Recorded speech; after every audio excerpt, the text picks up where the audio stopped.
नमस्कार दोस्तों। मैं कहानियाँ सुनाता हूँ कि 833वीं कड़ी 833rd एपिसोड। अभिवादन स्वीकार कीजिए देवतोष का। दोस्तों, आज एक बाबूजी साहब का आर्टिकल जो आप सबने पहले पढ़ा ज़रूर होगा, वॉइस रियल में, कम सामान अधिक आराम। लीजिए, ये मैं पहले भी पढ़ चुका हूँ। आज फिर शायद कोई नया आयाम हमारी समझ में आ जाए। कम सामान अधिक आराम, ट्रेवल लाइट। रेलवे विभाग हर यात्री को सलाह देता है। इससे साथ के दूसरे मुसाफिरों को बड़ी सहूलियत हो जाती है। यही बात ईश्वर साक्षात्कार के पथ पर चलने वाले साधकों पर भी लागू होती है। हम जानते हैं कि हमारे ऊपर संस्कार वगैरह के रूप में तमाम सामान का भार है। हम उसे लादे हुए, बोझ से दबे हुए साक्षात्कार के रास्ते पर बढ़ रहे हैं। अगर हमें अपनी यात्रा आसानी से करनी है तो ये जरूरी है कि हम इससे छुटकारा मिले। अगर हमें अपनी यात्रा आसानी से करनी है तो ये जरूरी है कि हमें इससे छुटकारा मिले। ये दो तरीके से हो सकता है। जैसे रेल में सफर करते समय हम अपना सारा भारी सामान रेल के गार्ड के सुपुर्द कर देते हैं। उसी प्रकार हम अपने गुरु को सब भार दे दें और उससे बोझ से छुटकारा पाएं। दूसरे शब्दों में यही आत्मसमर्पण है। जब हमने सब कुछ गुरु को सौंप दिया तो हम उस सब बोझ से छूट गए जो हमारे रास्ते में बाधा बनाता है।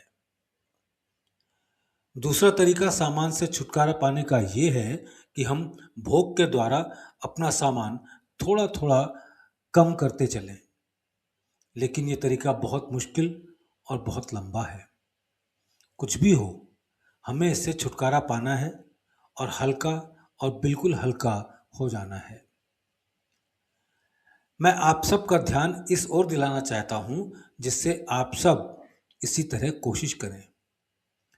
समय दोबारा नहीं आता, इसलिए अपने महान गुरु के शिष्य के नाते हमें इससे पूरा फायदा उठाना चाहिए। मैं अपनी शुभकामना तथा थोड़ी मदद के अलावा और क्या दे सकता हूं।